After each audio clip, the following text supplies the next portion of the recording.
I'm Mike Benoit, and my interviewing handle is Tyranny Busters. My mission is to bust tyranny upon the mind of man, and it goes hand in hand with Thomas Jefferson's famous quote where he swore on the altar of God eternal hostility over every form of tyranny upon the mind of man. And in studying that and trying to figure out what he meant, I come to the conclusion he meant mind control. And so, because the only way you can have tyranny over a mind is by controlling it without right. And how do you do that? Well, propaganda, lies, deceits, and you'll find that most of the things that we don't like about the world are created because of that tyranny on the mind. So, and today we are interviewing Angela Keaton of antiwar.com, and we're going to just let this go free flowing and start off with Angela, you telling us a little bit, if you want, about your background, and then about antiwar.com.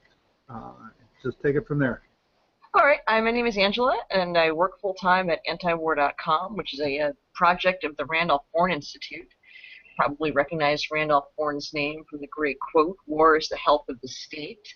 He was I guess, I don't know how to describe, maybe more of a left anarchist in the early part of last century. He didn't live very long. He was it's not politically correct, but he was a hunchback. He was severely deformed and crippled, and he wrote anyway, and he ended up dying very young during the Spanish flu epidemic.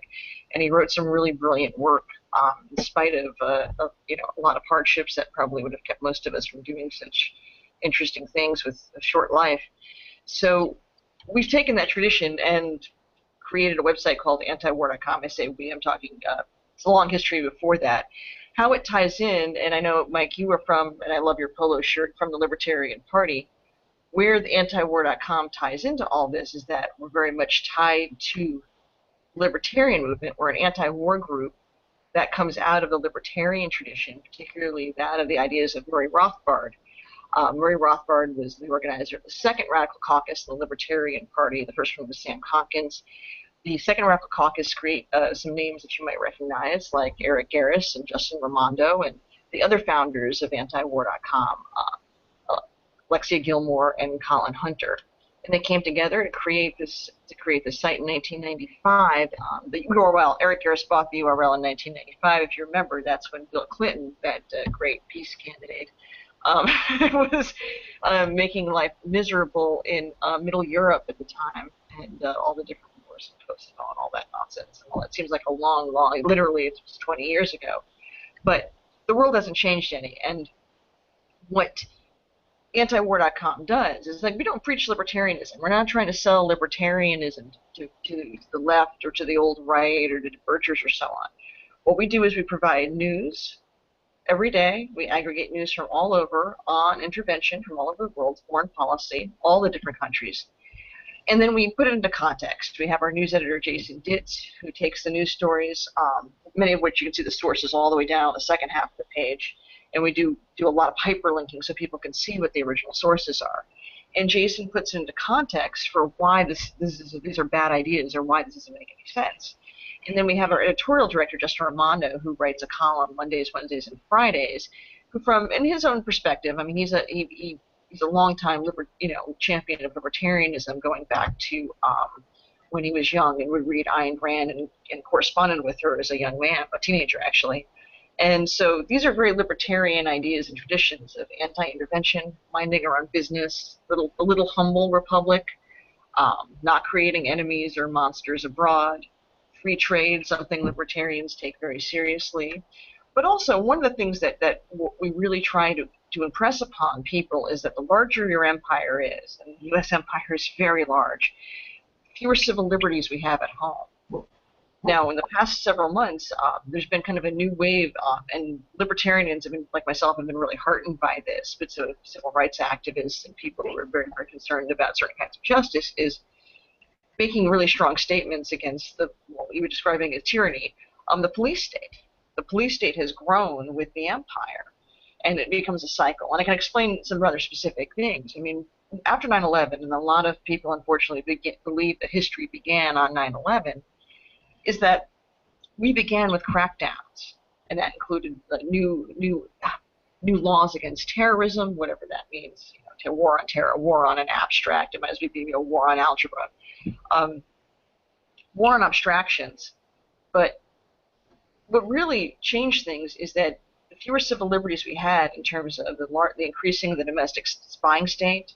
I mean, the NSA has been around a long time, but its growth has been tremendous. I believe there's something like 17 different intelligence agencies that gather information, not just about scary foreigners over there who don't seem like quite human to us, but from people like you and me. You've been doing this a long time. You've been a long-time Libertarian Party member. I'm sure it's no secret to whomever keeps track of libertarians what it is you're up to, and it's very easy for them to do this on Google, and Google being part of Five Eyes and different things where their surveillance on our very basic communications. And that is part of the empire. That's part of the war state. And it's all part of the police state where you now have veterans coming back, many of them not always in the best, not always exercising the kind of emotional discipline, because some of them really have been emotionally traumatized. War is not a natural state. Killing people, asking a teenager, and I mean they're young men, but I mean asking somebody who's 18, 19 years old to go over to a foreign country, a strange place, and to go kill a bunch of people with whom he has no quarrel, doesn't know anything about, and certainly is not really going to benefit in any way, shape, or form from this experience. I mean, maybe a few years of community college or something, but it's really not for it's not for the vet's benefit, the soldier's benefit. It's for the and the lefties are kind of right on this. I mean, it really is the benefit for the political class or the corporations. And the old school term, military-industrial complex, we don't hear that term anymore. But that crazy radical, President Eisenhower was the one who coined that term and was really concerned about our military-industrial complex. That's really where people first started conceptualizing this large state, this empire, where we have these bases abroad, where we have generals going and sitting on boards of things like Boeing and Lockheed, and then going on to MSNBC and Fox, the state news channels. I'm being somewhat facetious, but MSNBC and Fox do contribute to the pro-war agitprop in this country. And they go on and they talk about why we need more troops here, why we need more bases here. We already have between 700 and 1,000 bases, depending on whose numbers you look at. And the U.S. has a presence in something like 130 countries and 10 territories. And there's basically no place. They said the sun never sets on the British Empire. Well, that is true of the U.S. Empire. That is the world we live under, and that's not a humble republic. And when I speak to conservatives, when I talk about, they're very proud of the fact that we're a republic. Well, you want to be a republic, not an empire. And I know it's kind of funny to quote Pat Buchanan on these things, and people are somewhat uneasy about that, but he's right. You want a humble republic. You want a constitutional republic. You want something with a very light foreign policy footprint. And because of this, when you're friends with all these different countries, and that means being friends with a variety of people with different cultural tastes, and languages, and religions, and ways of looking at things, and all kinds of different ethnocultural groups, when you have these things like friendship, free trade, which free trade really is, and I know I sound like one of the Cato geeks when I say this kind of thing, but it's something that's very basic to humanity. If I can trade with someone in China, I have a relationship with someone in China, and that means that I'm exchanging ideas. And that means ideas, that means trading books, that means trading goods and services that liberate women who don't have access to technology, places that bring people who don't necessarily have the best of infrastructure into a world where they can be productive and have access to things like running water, clean medicine. I mean, all these different things that, even though, I'm a big critic of the United States government, there's certain things about our life in the U.S. that are still quite good. Today I get up, I have a nice apartment, I have clean water. I don't take, these are things that I don't take for granted because I realize this is not true everywhere. But if we had that relationship, we had this relationship with the whole world where it's friendship with everyone, we would actually be able to spread the values of freedom, of peace, the things that we really do value, without being imperialists, without being some kind of Western cultural supremacists, and in a way that is honest when we do this thing with trade. There's some other things too, and I want to cover some of the points, and I know that people are kind of forgetting now because now Ron Paul has taken a different direction in his golden years, and that's great. I understand, I don't know if I necessarily want to be 80 and rehashing all this either, but one of the things the United States government does is that it props up dictators in horrible places and has relationships with people that are absolutely abhorrent, nation to nation, between the nation-state relationships. We have relationships with the governments in places like Bahrain, Saudi Arabia, Israel, and other countries where the governments do not behave in an honest way. They do not behave in a way that's just, where there's repression. And people, working class people in other countries follow politics much more greatly than middle class people do here in the U.S.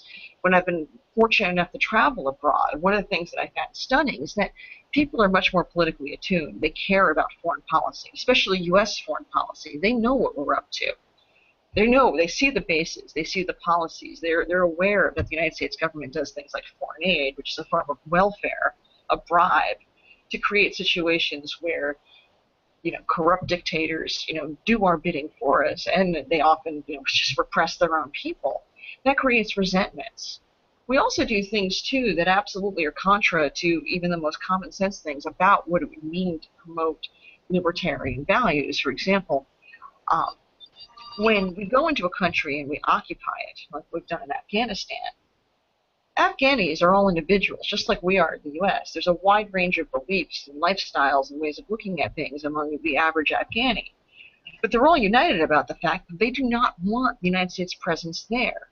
Just as we, and there's this really wonderful video where someone took a dramatic voiceover of one of Ron Paul's speeches. Imagine if the Chinese came and occupied Texas. I used to live in Texas. I really don't want to see what would happen if the Chinese came and occupied there. But would you imagine there, if a foreign government came and occupied, and they're killing your fathers and your brothers, and every time someone killed one of your fathers and brothers, one of us would take up arms against the occupier to take revenge. And that's a normal human reaction. We call them terrorists, and in many places, in the local places, when Afghanis are fighting against us, they're not insurgents, they're patriots. They're protecting their own country. They're doing exactly what I and everyone else here in West Hollywood would do if a foreign power came in here and tried to oppress us.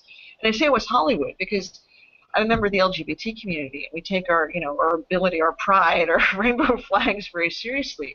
And we would deeply resent someone coming in and changing our entire way of life. And you better believe a lot of us would take up arms against whatever occupier was there. Angela, yeah. Let me, you've covered a lot of ground there, so I'd kind of like to maybe parse it a little bit. And one of the questions that I've been dying to ask you is that, the name anti-war, does that mean that, you're like the Quakers or whatever that would just, the idea is just sit down and, let's say the Chinese were coming into Texas and they had just wiped out Mexico. Does that mean you wouldn't advocate getting together and saying, you know what, we got to stop these guys? Is it anti-war in that sense, or is it more anti these foreign misadventures that the United States is engaged in? How would you address that? Okay. Well, antiwar.com, we have a broad coalition and we do have a mission statement. And now, even though we're not pushing libertarianism, you see in our mission statement very clearly where we're coming from. We quote the works of Murray Rothbard and others to explain what it is we're doing. But we aggregate news from all over, and that includes the Friends Committee, like the Quakers, and that includes a lot of Christian pacifists and people on the hard left, but that's also people on the right and people like the John Birch Society and people who are just concerned patriots. And all of us have different views. I'm an old school anarchist from, I guess, the anarchist right in a sense because I come out of objectivism and so on, but I believe in self-defense. I only have this one life, so I'm absolutely going to defend it. I have no other life to defend. It's mine. It's my property. So I'm not a pacifist, but we have people with a variety of different feelings on the staff, including people who are, to a degree pacifists. A lot of us just merely mean self-defense.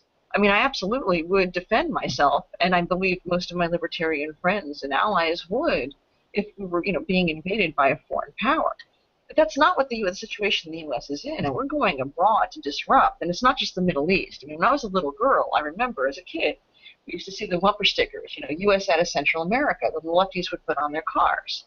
But even though it's a lefty kind of commie statement, it was a very smart one from a capitalist and constitutionalist and just pro-family perspective. We have no business being in these countries.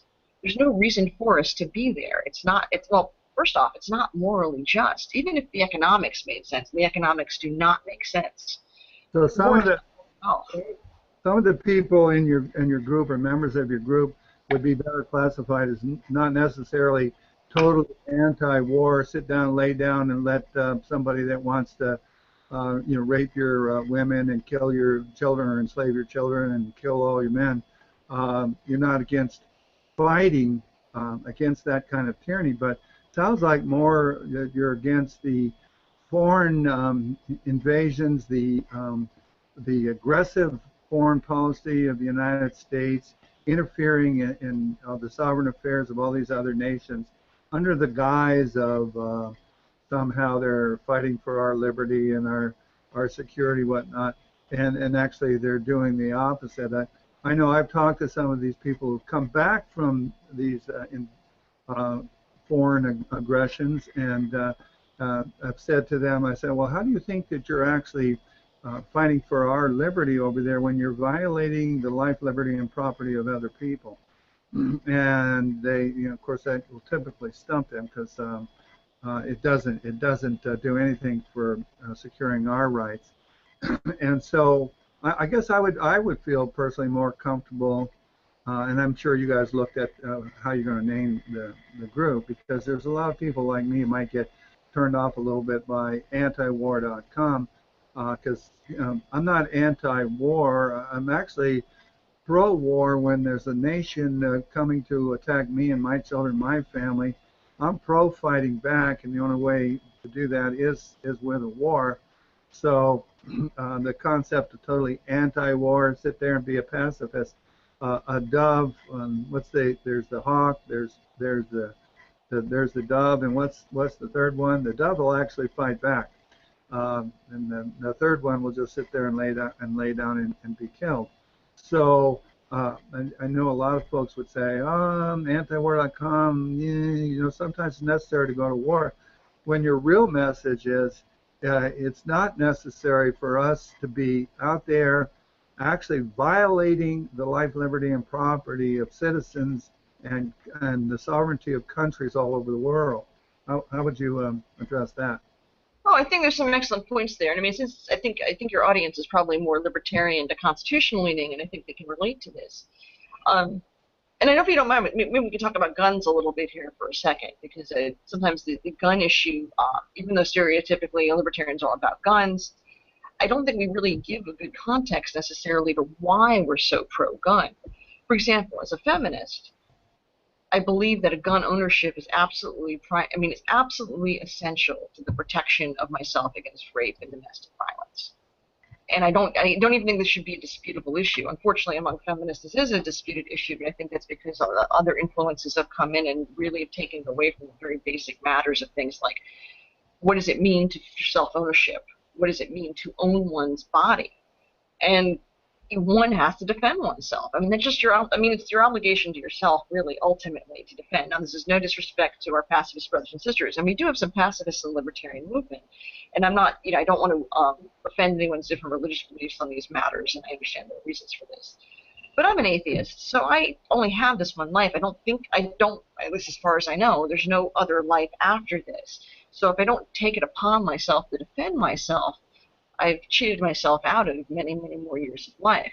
Now, take this to another level, is that with the discussion of the hypothetical Chinese invasion that Ron Paul talks about, which, anything's possible. I don't necessarily, now, Chinese, for all their horrible human rights violations, I don't think currently have any imperial interests against the U.S., so I want to make that clear. However, we don't know how things can change. We don't know what the future holds. I mean, human beings can be violent. The idea of self-defense, the idea of organizing, and things like militias, and this is not, back in the 90s, when I was really coming of age politically, people mocked working-class men who wanted to form militias. But what other choice, especially working-class people who are not protected by the corporate state, and they're not respected by the one-percenters, and the Democratic Party certainly doesn't give a damn about the working poor in any way, how else does one defend oneself? informally organized militias that are not part of the state are just a natural right. It's something that should be instinctive. I think people kind of peg me in the left libertarian camp, and that's fine. But one of the people that I like, many I think wonderful activists come from a group called Oath Keepers. Now, I'm not the most person who's the friendliest to cops, let's say, but I really do think the fact that there's a movement that gets people who are veterans and police officers and so on to rethink what their oath is and what it means to be a representative of the Constitution is a very good development. I think this is something that's really, really healthy in terms of being free and, of course, in stopping tyranny. So I think these are all things, I mean, all these issues intersect. One of the things about the militarization of police, about police stations buying military equipment, about vets with PTSD, and PTSD is something that's real. There's the old George Carlin joke, I used to call it shell shock. But whatever you call it, it's real. These men come back, and they're completely emotionally agitated and disturbed because not only have they been forced to commit violent acts against others, and there's an element of force there once you're in the military. You can't quit your job in the military like I could quit my job at antiwar.com. You can be arrested for quitting your job in the military. You can't just walk away from it. So you're not only forced to commit violent acts against others, but you're forced to see nonstop violence. As a member of the Board of Veterans for Peace told me, he was a veteran of the Iraq War, says you won't forget things like widows throwing themselves in front of tanks because they believe their lives are over now that their husbands are dead and their whole society has been completely destroyed, which is what happened in Iraq. The United States government went in there and totally tore apart a country that really had a lot of second and first world advantages. And Saddam Hussein was a bastard, to be sure, no misunderstanding. But it was not a backward country. This is a country that had hospitals and had schools, and women had a lot of rights. And Saddam Hussein protected the rights of religious minorities like the Yazidis, the Druze, the Iraqi Jews, of which I believe there's exactly one left. The Iraqi Jews had a culture there. It's totally destroyed now. All of this happened because of people who were able to have common sense, like Ron Paul, like Scott Horton, like that old commie Noam Chomsky, who told you what logically was going to happen if we did this. We went in and destroyed Iraq for no good reason, by the way. The Iraqis had nothing to do with 9/11.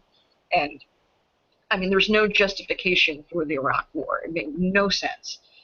But for us to go in there and do that and destroy the infrastructure of their country, all we did was hand over Iraq to the most radical and vilest elements of that part of Islamic culture. And I'm not anti-Muslim or anti-Islam, so let's just be clear on that. But basically handing it over some of the worst elements. Eventually, the worst elements in Iran now have influence over what is happening in Iraq.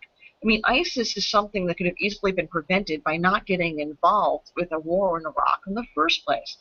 And I mean, I'm old enough, but we've been in a war with Iraq for my entire adult life now. We're now in the third, with ISIS now the third Iraq war. I mean, this is absolutely insane. I mean, what's the definition of insanity? Doing something stupid over and over again and expecting better results the next time? So this is actually very horrible what we've done. So actually, the message boils down to it's the Ron Paul would call it just war policy. That's going on now. We're operating under an anti-just war instead of operating on the premise of just wars. The United States is operating as the aggressor, as the imperialist, as the violator of human rights around the planet, and all done under the guise of some propaganda or tyranny upon the mind of man. When you get about 16 or 17 Saudi Arabians attack the World Trade Center, and all of a sudden we got to go over there and kill Iraqis and get rid of Saddam Hussein because he's a bad guy. And that's really a tyranny upon people's minds. I saw a Bobby Darin movie last night, and one thing stuck out in my mind. It was The Life of Bobby Darin. And it said his wife, Sandra Dee, said to him, people hear what they see.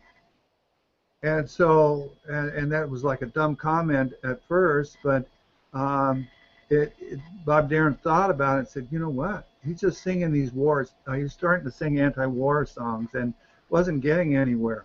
And so he did a little presentation where he had a lot of choreographed dancers, and they were, into it, and the chorus going, singing the same song, and people started to, get into the tune of it. So they were now hearing the anti-war message, but they didn't have something to see. So what happens with the media and the propaganda on the television, the radio, whatever, they're giving you something to see.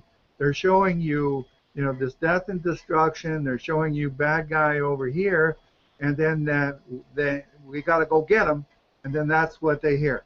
And they hear that this guy's a bad guy because they've seen all these pictures, and he's tied to weapons of mass destruction.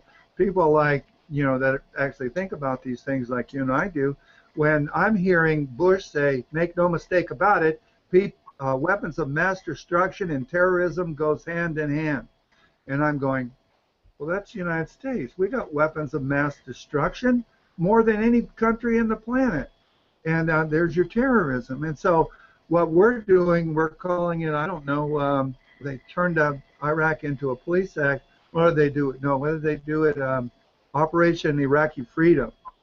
That's a nice propaganda piece, We're going to go over there and kill all your people and your kids and, put starvation on you and all these other things. And we're bringing you ISIS later from our actions. And this is for Iraqi freedom. And so the Americans don't think past that. Now they're all hating Muslims because it's the ISIS is going to come over here and cut our heads off. And so this is what they're seeing. So this is what they hear.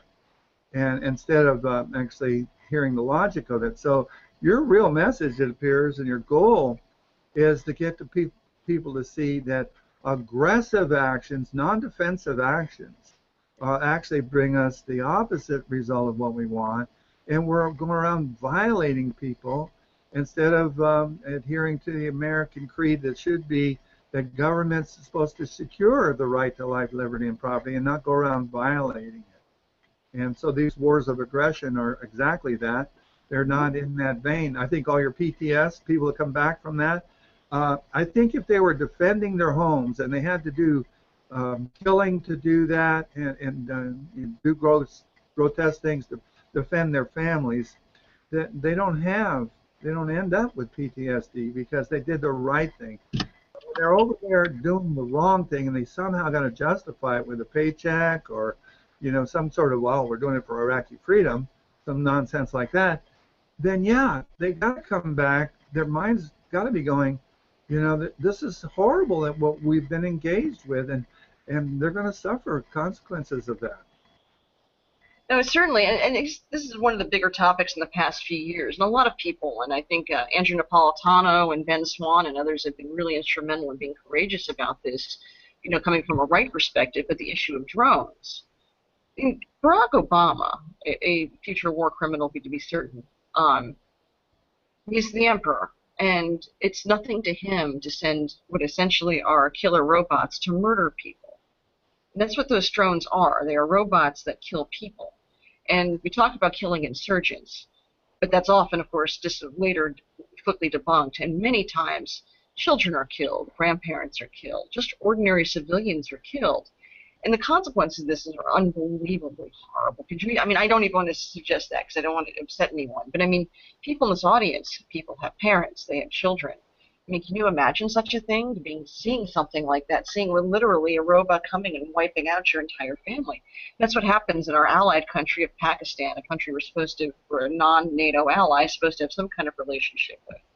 There's a wonderful essay in The Guardian about a school principal who lives in Pakistan, talking about the experiences now of dealing with the surviving children who saw their grandmother and heard the drone strike come in and kill her as she was gardening. The grandmother was the town's only midwife. She was very, very good at her job. And that's his mother, the town's midwife, who was murdered by a drone. Can you imagine the absolute chaos? I can barely get through the essay because I was bawling like a baby. But the whole matter of what happened to this man, his family, his entire town, because this drone strike killed his mother. And that saying that his small children, they were all like 5, 6, 7, 8, couldn't sleep at night. This is going on. They're crying because they're fear. They're in constant. They're emotionally traumatized by this absolutely horrific experience that no child should ever have to see or experience. But it's utterly uncivilized. We pride ourselves in the West about being civilized, that we're supposed to be the bastion of the most progressive, enlightened values. But we've not been that. We've really not. We've not export. When we say exporting democracy, what we're talking about is exporting murder and theft and corruption and oppression. So no wonder people aren't coming to our defense on the issues of free market and free trade, because in people's minds, and it's why it's really important for libertarians to distinguish themselves from the kind of nationalist conservatism that dominates a lot of these discussions, is that we're the ones who are against tyranny, we're the ones who are against violence, we're the ones who are for productivity, for abundance, which is what free markets create, for innovation, for technology, which changes the lives of so many people. And I was saying earlier about being a feminist, technology makes lives for women everywhere better. It's an amazing thing to not have to die in childbirth. I mean, that's a very recent development in human history. We take all these things for granted, but also it's the ability that women can pursue their own interests because they're not beating laundry on rocks in the evening. I mean, we take a lot of this for granted. I mean, I have a dishwasher, thank God. I have a washing machine.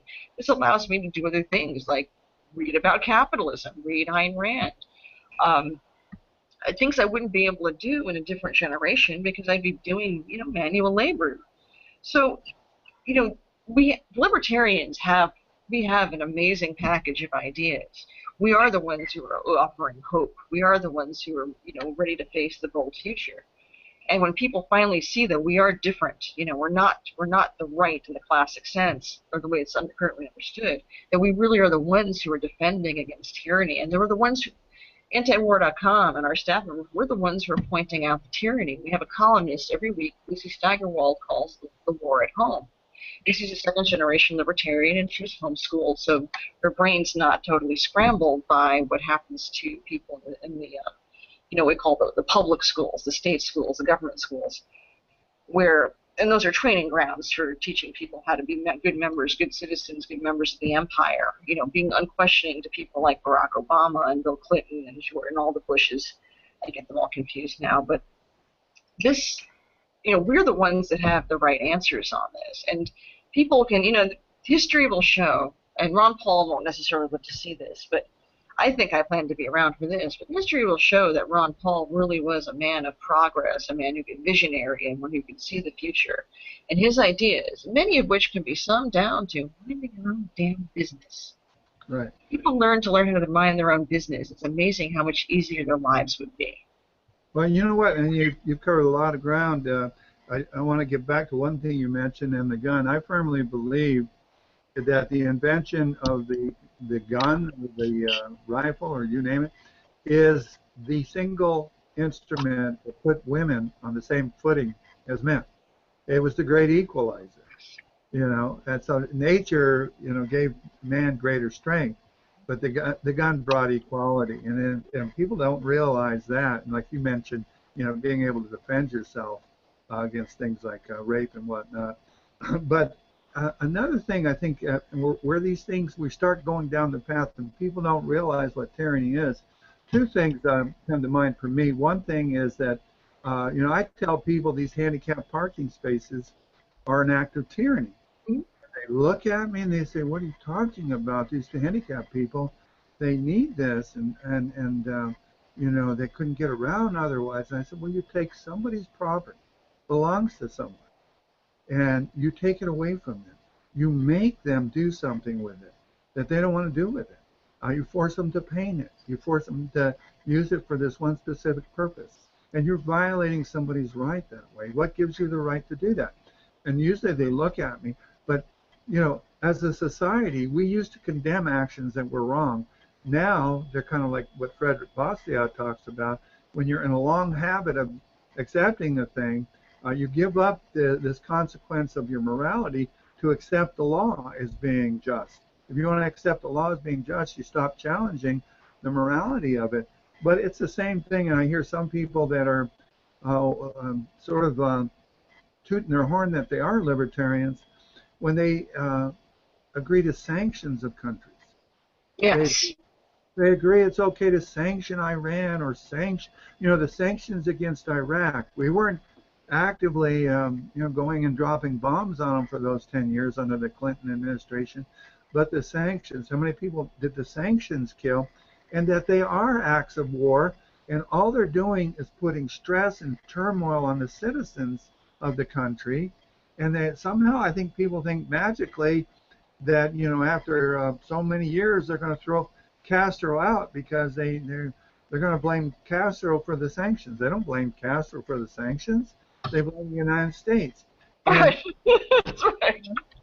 and the Americans that run across, you're just saying that, well, we got to, that's better than going to war. We're force them to do the right things. Well, it is an act of war. If Japanese attacking Pearl Harbor, people dig into their history a little bit, they'll find out it was the sanctions that the United States put on Japan that gave Japan the option of no option. We got to kind of disable America for a while so we can get our oil. And where does the war actually start? Where does a violation actually start? And it's not with blows. People that in the libertarian camp think that initiation of force has to be a blow, and it doesn't have to be a blow. It can be with something else that violates the person's or the country's rights to life, liberty, and property. You're making the point about the sanctions against Iraq. I just want to point a clarification. I believe it is in the book Dirty Wars, but the book and a movie by investigative journalist Jeremy Scahill, where I do believe that Bill Clinton was actually bombing Iraq quite subtly and every so many days during those years. But the sanctions that you mentioned, I mean, one of the shocking things about it is when I believe it was Lancet and some other groups that did studies on this, about 500,000 children died because of the lack of medicine that they couldn't receive and because of the health conditions that deteriorate because of sanctions during the years we were sanctioning Iraq.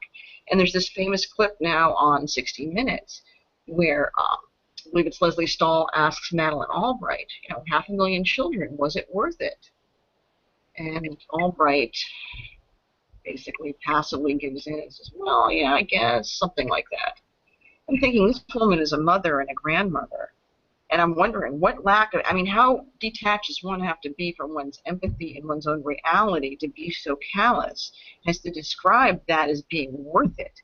Someone's child dying from lack of medical care because of sanctions. And by the way, the Iraqis had a developed civilization. There were hospitals in Iraq. I mean, before we came in, the U.S. came in, not you and me. The U.S. came in, it's not as if it were some backward hellhole. Iraq was a functioning country, and we destroyed all of that, and that's never coming back. I mean, what's going on now? I mean, all the things that Ron Paul said has come to fruition have now come to pass. And it's not because he was there, he just reads history.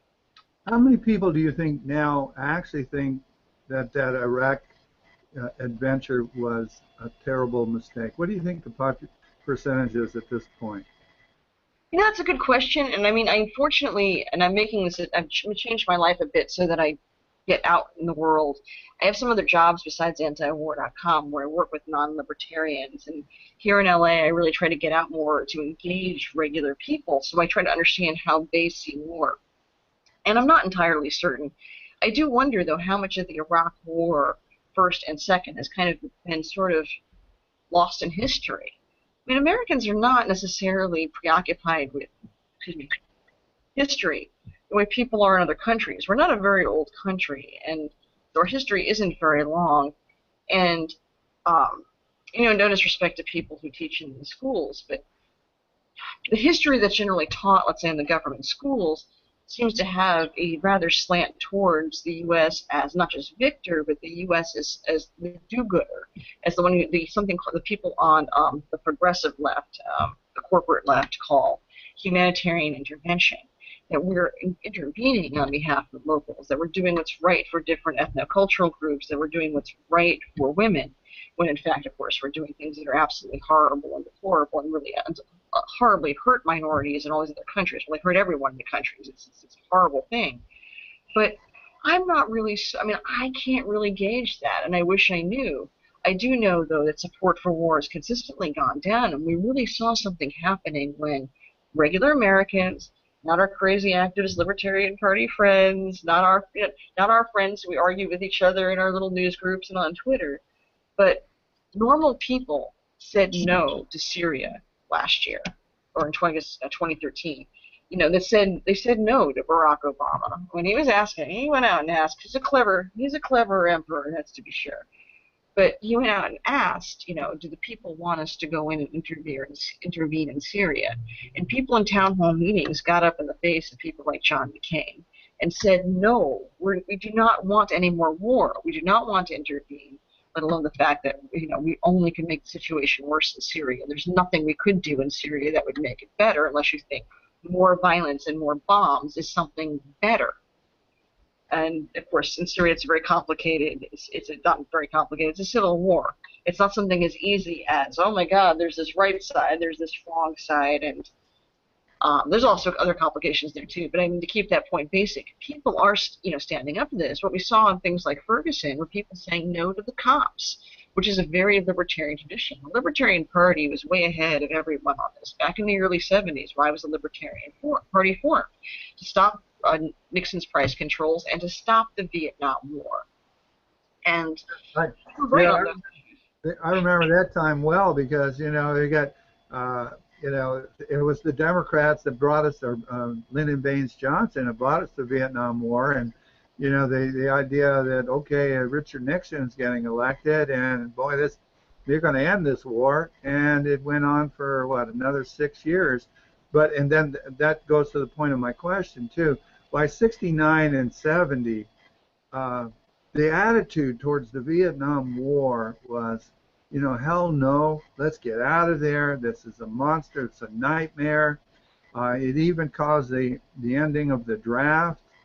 And so if we regain that attitude for these misadventures, then, you know, America can start pulling its troops back home. And, you know, we don't have time today. Maybe we'll do another one, but where you brought up just how much this is it brings a violation of our actual civil liberties, if you will, here in the United States when the nation is constantly at war. And that I had a good argument for people that were in favor of the drug war, and I would tell them, well, you're also in favor of gun control, I guess. And they'd go, no. I said, well, you know, the gun control advocates are using the drug war as a tool to take away your Second Amendment right. I said, I guess you're in favor of them taking money from us and putting pot smokers in jail. And so you're in favor of big government when it comes to this. And so they don't realize that some of their policies that they say maybe have a spiritual alignment with people shouldn't use drugs, and they want to enforce that through government. They don't realize that they end up with violating themselves and their own liberties. And instead of letting people deal with their own spiritual maladies, if you will, if they're doing something wrong that only harms them, then leave them alone, because don't try to fix them or punish them, because you're going to be punishing guys like me that didn't have anything to do with it. And so when we see that, maybe we'll do a round two on this, and we'll talk about how these misadventures around the planet are actually going to negatively affect our rights at home. What do you think? I think you entirely nailed that there. The drug war. I mean, it's part of the empire, and of course, it's an excuse for empire. I mean, our relationship with Latin America and Mexico is absolutely horrible because of the drug war. We've made the lives of so many people worse because of the drug war. I mean, the fact that drugs are an underground economy is what makes it so horribly violent. And it also, too, it makes it a cultural taboos where people can't discuss, hey, you know, I could use a little help. I've been doing a little too much coke lately. But you can't say that, though, because there's such a taboo against discussing drugs in a frank sense, so no one ever gets the help he or she needs. And no one honestly, and this includes, you know, being honest with children. One of the things I want to say, and I'm a second-generation libertarian, but I'm on the old end of that. There's so many young people now who are second-generation libertarians where I see anarchist kids growing up, and they're growing up in free schools and private schools and all kinds of alternative education. But one of the things, and I think this is really because of the influence of people like John Taylor Gatto, is that young libertarian people, you know, small people, tend to be more analytical, more articulate, and more aware. So when you're talking to a kid who's been homeschooled when he's 15 or 16, it's talking to another adult. And I think because we are honest about things like the drug war, that these children have more faith in their parents, to be leaders, because their parents are honest with them. They're honest with them about the realities of government. It creates more respect between the parent and child relationship when parents are telling the truth. I mean, when I was a kid, my old man was a hard-boiled, part of an immigrant, non-English speaking, backward kind of family in New York City. And this is a different, totally different era. But he used to say to me, and this is because DARE was in private schools as well. DARE to keep, DARE to say no to drugs, all these programs. And my old man would say to me, these are programs run by people who are drug addicts who are just trying to get out of their sentencing. And they're telling you the truth about drugs. Pot's a hippie drug, but it's, no big deal. And coke's probably a pretty productive drug, and it's not that big a deal either. But he would say things like, he would say things to explain to me that these people were being dishonest to me. So he knew that I knew I could not trust what adults and authority, especially government authorities, were saying. Now, some people might, I think probably the way my old man reared me would probably, in this day and age, would merit many visits from Child Protective Services. But that kind of bluntness was what allowed me to be a young woman, so I could go off on my own, really young, to go off to college early and be able to question and be analytical and the old thing, question authority. It gave me the tools and knowledge to not automatically trust what people in authority, especially state-funded authority, were saying to me. And if we want a better society, and we want a peaceful society and a much more freer society, an open one, or people with real diversity, where people can be Mormons and they can be Jews and they can be Rastafarians and they can have every kind of lifestyle possible. If you want that kind of society, that's where these things have to develop. And that's why I'm very, very hopeful when I see things like the Free State Project or a lot of these enclaves in places like Phoenix and Austin and other parts of the country where there are anarchist children being reared. I'm very, very hopeful for the future. I don't think these kids love Ron Paul, but they're not going to go join him in the voting booth. And if you really take the words of Ron Paul literally, like a really, super literal understanding of his words and his ideas, that the voting booth is really unnecessary. It's the culture that we have to change. And the culture is being changed. And when I go to Students for Liberty groups and I see, all these young smiley faces with their black and yellow volunteer shirts on, and they have a very bad attitude about the cops. They're very cynical about public education. They understand that taxation is theft. They don't want any more wars or any part of that. And I realized, there's hope for the future. It's not going to be in the ballot box necessarily by getting people into office. I think it's just too difficult for all the reasons why we know, because we are the counterculture. We're the ones that are defying authority. Just by you saying that you're against tyranny makes you a target for watch lists. And I don't mean just necessarily state-run watch lists, but these watchdog groups like the Southern Poverty Law Center, which do things to oppress minorities and which do domestic surveillance and which have created some horrible acts and situations and have perhaps allowed certain acts of violence to continue because of their mentality, which is an authoritarian fascistic one, that you're making a very bold statement of being against tyranny. Because tyranny is the life. It's the way of life under empire. And by you fighting it directly and being explicit about that, you're making a very revolutionary statement. Well, tyranny is more than just what you just said, too, because tyranny is the lie, it's the deceit, it's the propaganda, and people do it individually when they're dealing with one another, and they're trying to control somebody by a tyranny upon their mind. You can think of when somebody lies to you to get you to do a certain thing, and all through your life you've had people lie to you.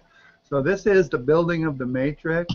Because the matrix is the false reality, and you operate based on what people tell you that you believe to be true. Your best friend can tell you something, and it could totally alter your life. It could be something to deal with, your partner. Your best friend can tell you your partner was cheating on you, and you went and believed it, and you totally alter your life on that basis. So tyranny upon the mind of man, and that's when Jefferson, I read that quote, and I got stumped by that quote, and I had to dig. I had to study a few hundred hours to say, what the heck did he really mean by, I swear an eternal hostility on the altar of God over every form of tyranny upon the mind of man. It was all of that, and every time people deal with one another dishonestly. So, and then these, when it's rapid in our system, like you were talking about in the school system and whatnot, I have, and we'll just kind of finish it here because we don't want to make this too long where people won't watch it. But we'll, again, another time. I have a little disagreement. I think that we have to take the reins of power because the reins of power are going to be taken by somebody. And like Jefferson and his group, they took the reins of power. And of course, Jefferson didn't leave it there. He said we need a revolution every 20 years because it's going to get corrupt. And that's what people have to realize. They'll throw them out every 20 years, take the reins of power. And look, this has been a fun for me. Hope it has been for you. We'll get it up on YouTube. Maybe you can spread it around too. And I will. We'll get some tyranny, bust some tyranny upon the mind of some folks. I will spread this around the way the U.S. spreads democracy. Sorry, I was going to make somewhat of a crude joke about, Yeah, don't do that. Don't do it with bombs and things like that. So. I'm just trying to keep it clean for the audience. Yeah. All right. Good deal. So looking forward to the next time. Thank you very much, Mike, and giving me this opportunity. And please let me know when this is up. I'd love to post it everywhere. All right. Thank you, Angela. Thank you. Bye-bye now.